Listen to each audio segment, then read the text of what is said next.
नमस्कार। मैं आपका दोस्त CA Manmohan Mishra, ex Canara Bank और सिंडिकेट बैंक। तो today we shall discuss on callable and non callable deposits. So we are having the experience of everybody that we go to the bank, have the FD for the better returns, और ये जो FD के rate of returns है according to देश के मुताबिक मिलते हैं. So these are called the callable fixed deposits. A callable fixed deposit account the holder to withdraw some or the entire deposit amount before its maturity. Suppose आपने bank में जाकर के 1 साल के लिए एफडी, पर 2 महीने बाद ही आपको कुछ पैसे की जरूरत पड़े, तो आप उसमें से पार्शियल विड्रॉ कर सकते हैं या पूरी पूरी विड्रॉ कर सकते हैं. हालांकि बैंक इसके ऊपर कुछ पेनल्टी अमाउंट चार्ज करता है अकॉर्डिंग टू द टेन्योर 1% या आधा percent. So fixed deposit which allow premature withdrawal are called callable deposit. कि आप अपने डिपॉजिट को कॉल कर सकते हैं, वापस ले सकते हैं. ऐसा नहीं है कि आपको डिनाई किया जाएगा. आपकी मुसीबत में वो पैसा काम आता है. सो ये डिस्कस मैं कर ही चुका हूं कि बैंक सब कुछ पेनल्टी चार्ज कर सकते हैं और इसमें कोई मैंडेटरी लॉक इन पीरियड नहीं है. नहीं है. So this no is very very important.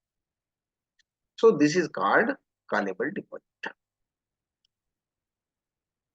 Now we are looking on that non-callable deposits.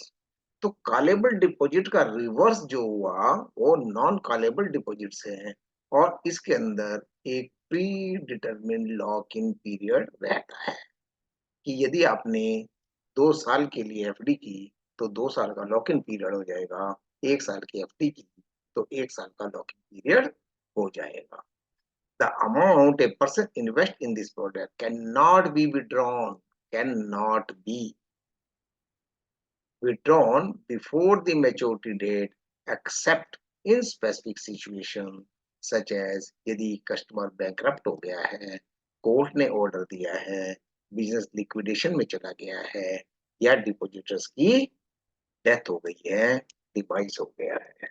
In 3-4 conditions के अलावा उसको प्रीमेच्योर आप पैसा नहीं दे सकते एक्सेप्ट दीज 4 कंडीशंस और उस एफडी के ऊपर लॉक इन लग जाता है. Since funds remain in lock until the maturity date, non callable fixed deposits offer a more attractive cash rate. क्योंकि इसके अंदर ये ड्रॉबैक है कि कौन नॉन कॉलेबल है तो बैंक थोड़ा इंटरेस्ट फालतू देते हैं.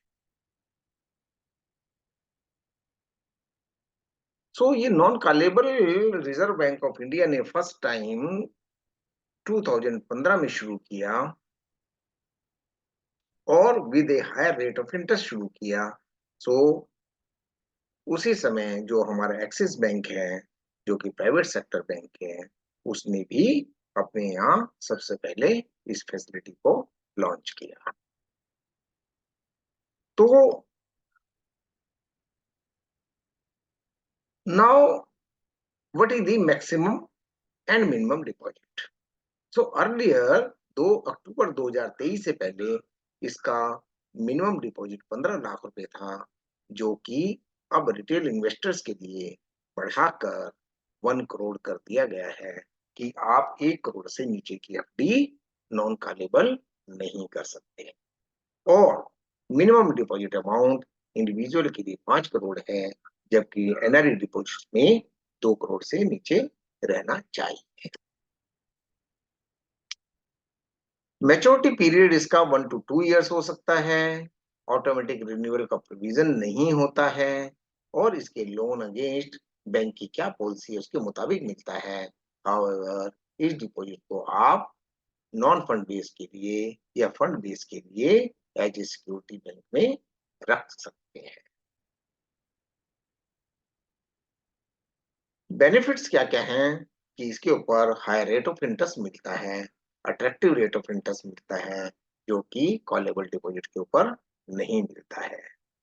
स्टेबल फंडिंग ऑफ सोर्सेज रहता है बैंकों के लिए, उतने दिन तक कोई कस्टमर आपसे वापस पैसा मांगने नहीं आएगा, क्योंकि बैंकों को एक एसेट लायबिलिटी मैनेजमेंट मेंटेन करना पड़ता है और ये काफी खर्चीला भी रहता है। तो उसका बैंकों को इसको एसेट लायबिलिटी मैनेजमेंट करने में काफी सुविधा रहती है।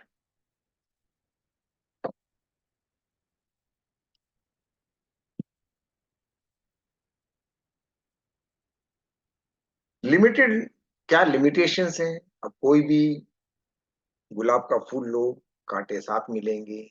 कोई कितना भी अच्छा हो, कुछ ना कुछ बुराई होती ही है उसमें। तो हर अच्छी चीज की लिमिटेशंस भी कुछ ना कुछ होती ही है। सो इसमें आपको लिमिटेड लिक्विडिटी मिलेगी।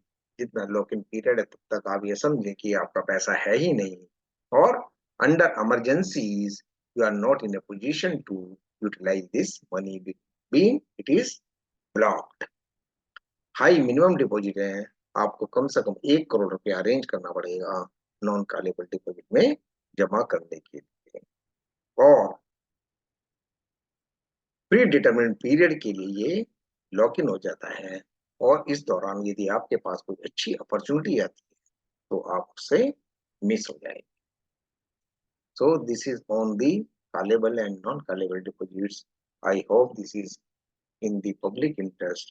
You should know banking is very vast subject. It is like an ocean. So some jargons should be known by everybody, every citizen, even students also. So it is a day-to-day product which everybody has into the bank.